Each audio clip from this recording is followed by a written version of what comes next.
My name is Sarah Mitchell. I'm 29 years old, and I used to believe that family loyalty was sacred and unbreakable. I worked as a senior marketing director at a pharmaceutical company in downtown Seattle, earning a comfortable salary that allowed me to live in a beautiful Capitol Hill apartment. My life seemed perfect. I was about to marry David Thompson, the man I thought was my soulmate. And my relationship with my mother, Linda Mitchell, was everything a daughter could want. My mother, Linda, was 55 years old, a successful interior designer who had built her reputation over 2 decades in the Seattle market. She and my father, Paul, had been married for 30 years, and their relationship was the gold standard I measured all others against. Linda was the kind of woman who remembered every birthday, who gave the best advice, and who had been my biggest supporter through college and my career. When I introduced her to David 18 months ago, she embraced him immediately, treating him like the son she never had. David Thompson, 31 years old, worked as a financial advisor for a prestigious firm in Bellevue. He was charming, ambitious, and shared my love for hiking the Cascade Mountains and trying new restaurants in Pike Place Market. We met at a networking event in early 2023, and I knew within 6 months that I wanted to spend my life with him. He fit perfectly into my family, often joining us for holiday celebrations and weekend barbecues. My father adored him, and my mother would constantly tell me how lucky I was to have found such a wonderful man. Everything was falling into place perfectly.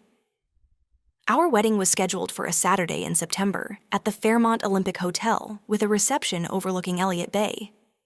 We'd sent invitations to 200 guests, including family, friends, and colleagues.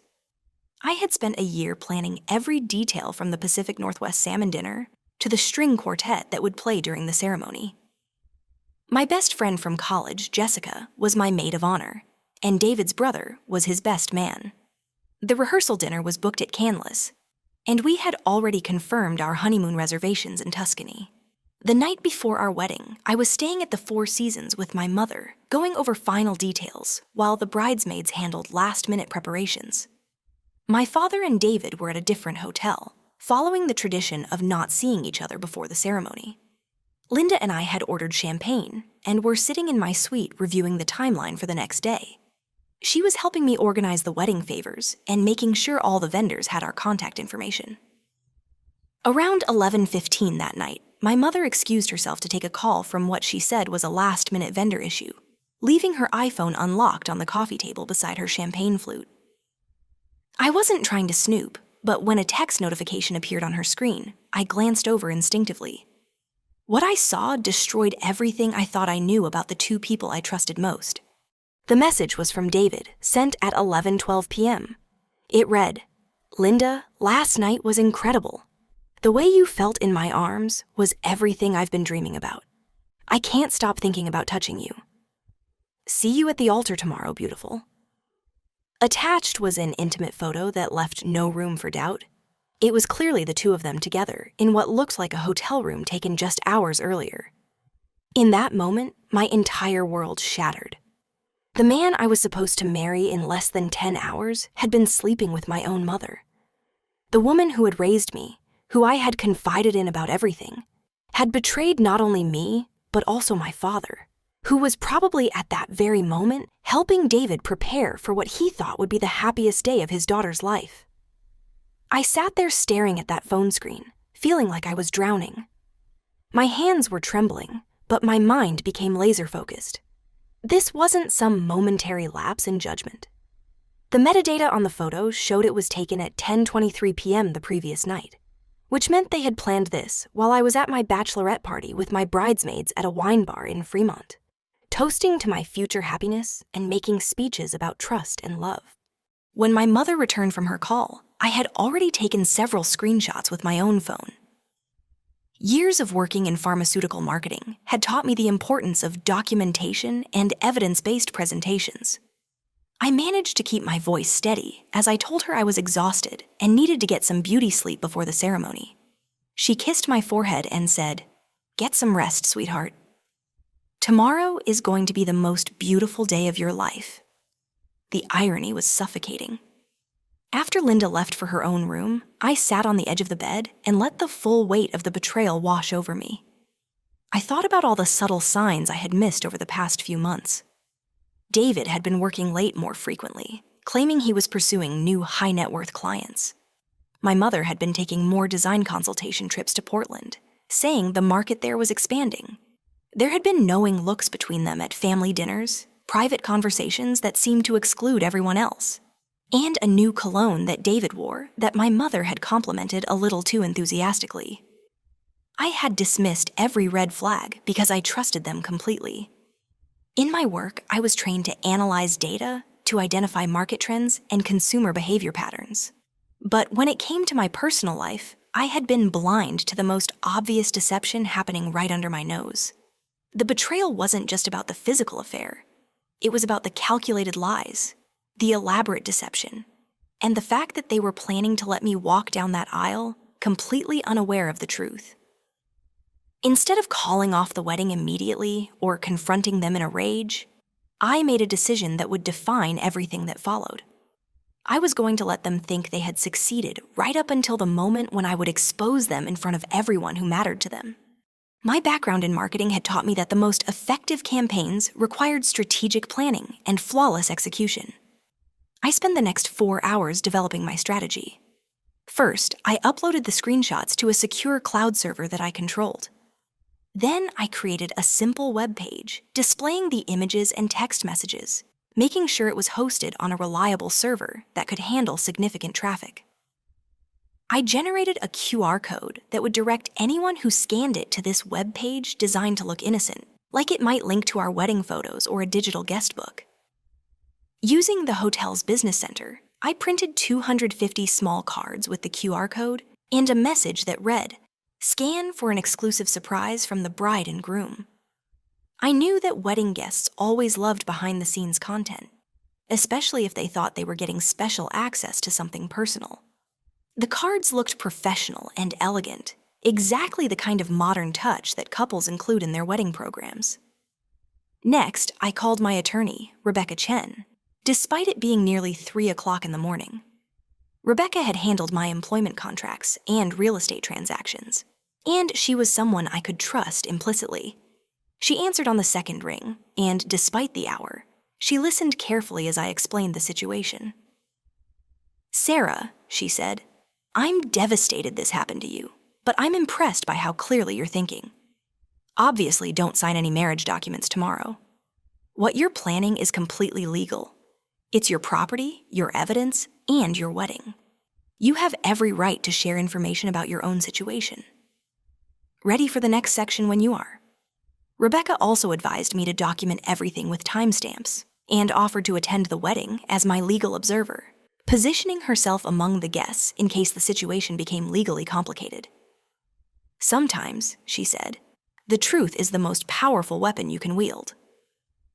I barely slept that night, but when morning arrived, I felt surprisingly calm.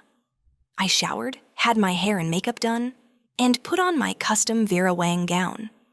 The woman looking back at me in the mirror appeared composed, even serene.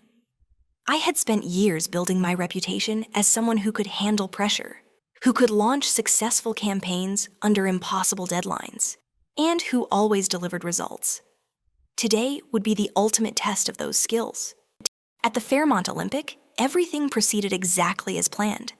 The flowers were stunning, the music was perfect, and guests were arriving in their finest attire. My father, Paul, looked distinguished in his black tuxedo, completely unaware that his world was about to implode. My mother, Linda, was playing her role as the proud mother of the bride, greeting guests and making small talk about the beautiful venue and perfect weather. David arrived looking handsome in his tailored suit, the picture of a nervous but excited groom. He took my hands and whispered, "You look absolutely breathtaking. I can't wait to call you my wife." The audacity of his performance was breathtaking. He had been in bed with my mother less than 24 hours earlier, and now he was standing at the altar, ready to pledge his eternal love and fidelity to me in front of God and everyone we knew. As we stood at the altar, I could see my mother in the front row wearing an elegant navy dress and a smile that now looked like a mask to me. She caught my eye and mouthed, "I love you." The same words she had whispered when she tucked me in as a child. The hypocrisy was staggering, but I maintained my composure. Everything was proceeding according to plan.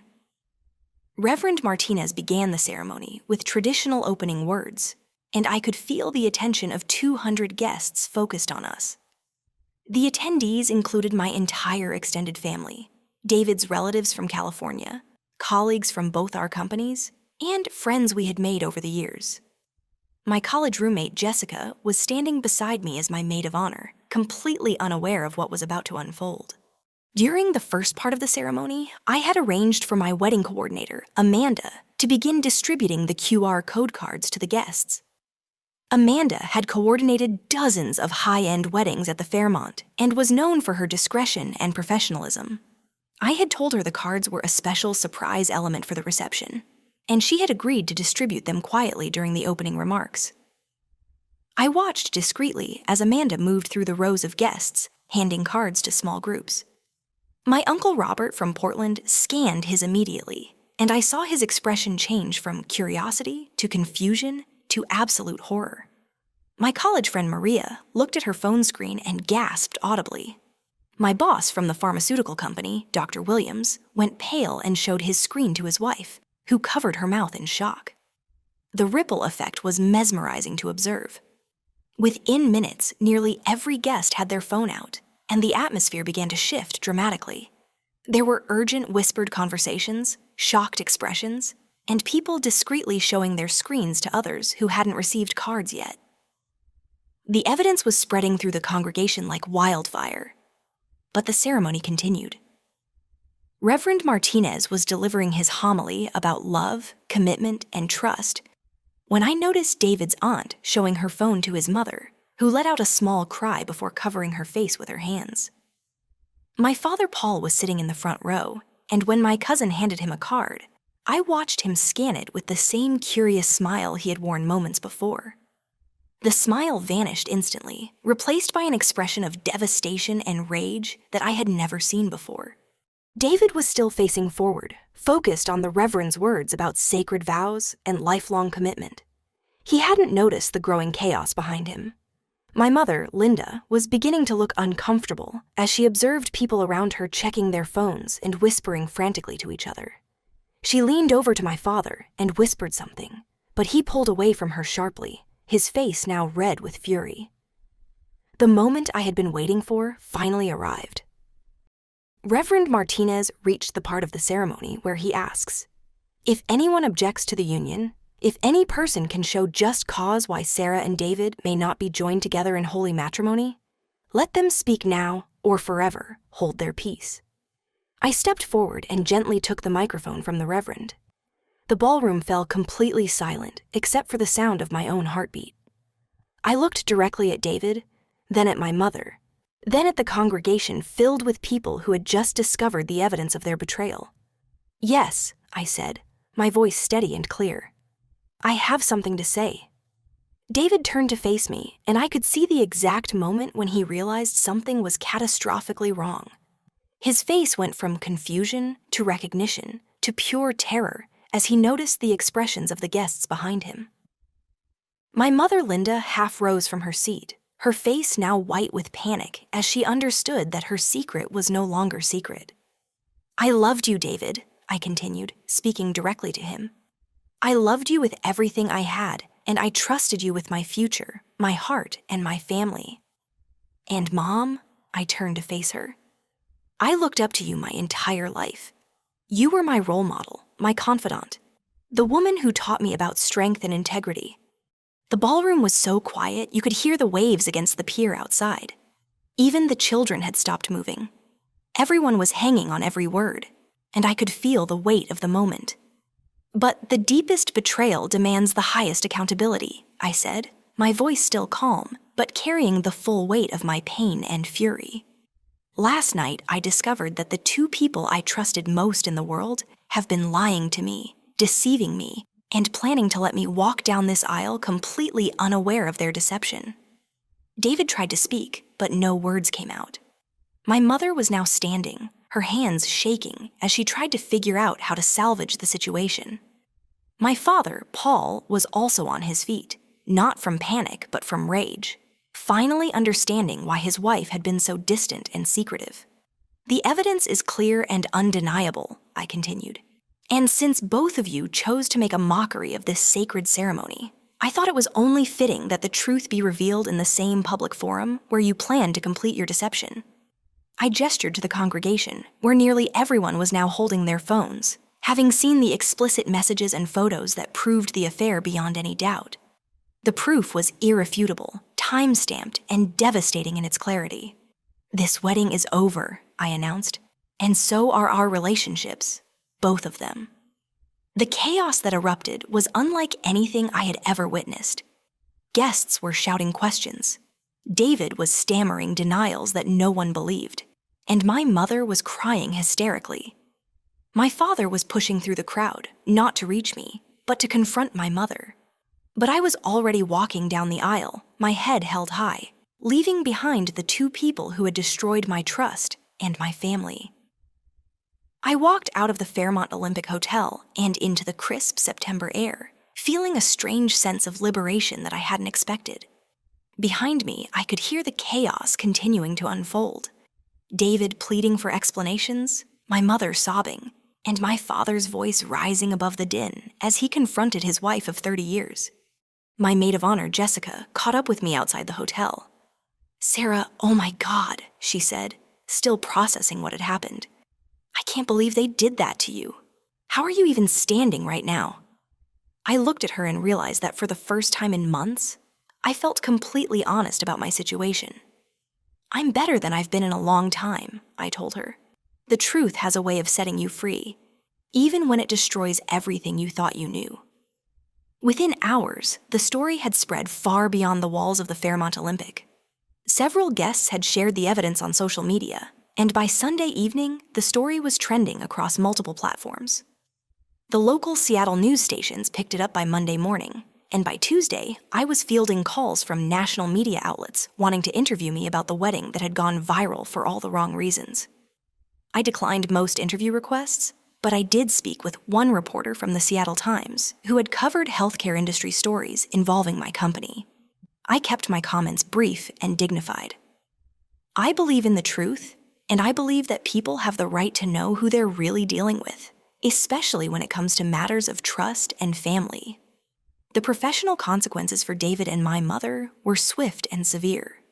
David's financial advisory firm, which built its reputation on trust and ethical practices, terminated his employment within a week.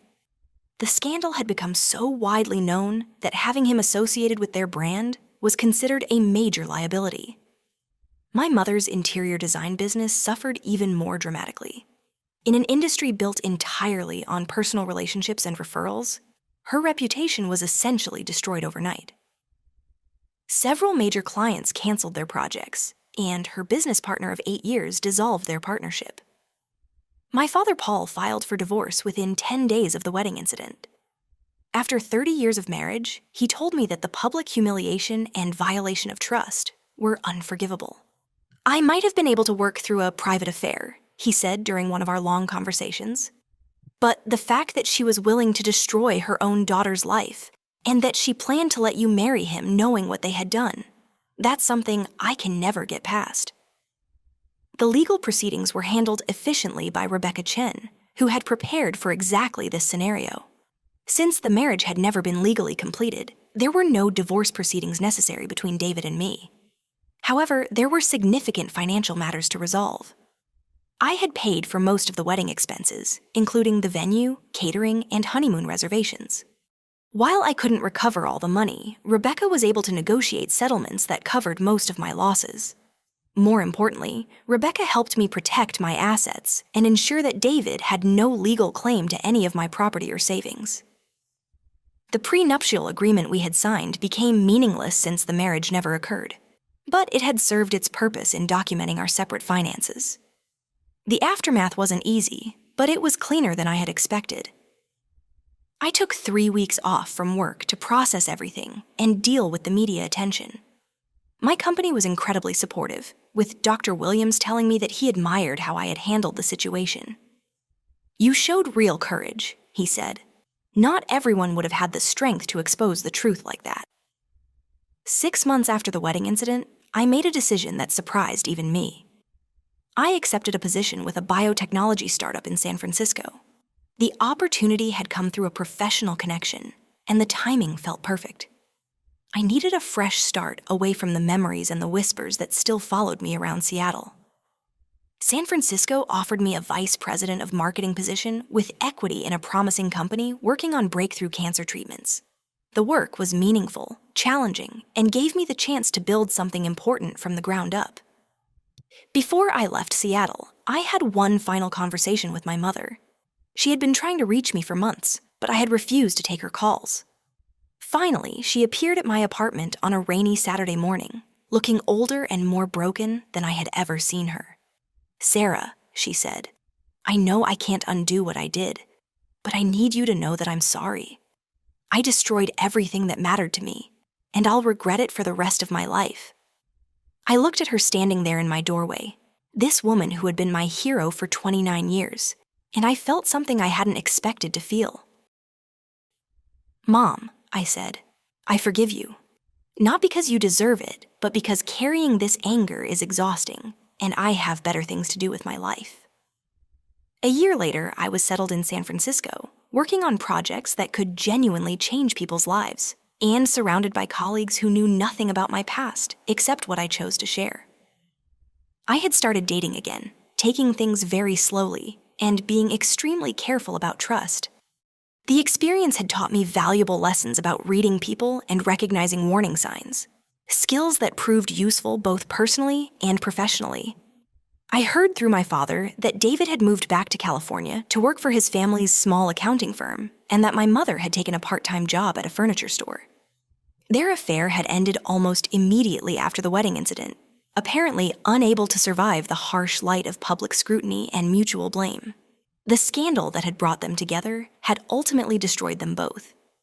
The story of my wedding day revelation had become something of a legend in Seattle social circles, but I rarely thought about it anymore. I had moved on to bigger and better things, and the betrayal that had once seemed like the end of the world had actually been the beginning of a new and authentic life. Sometimes the most devastating setbacks turn out to be the greatest opportunities for growth and renewal. The truth, no matter how painful, is always better than living a lie. Thank you for watching. If you enjoyed this story, please give it a thumbs up and share it with your friends.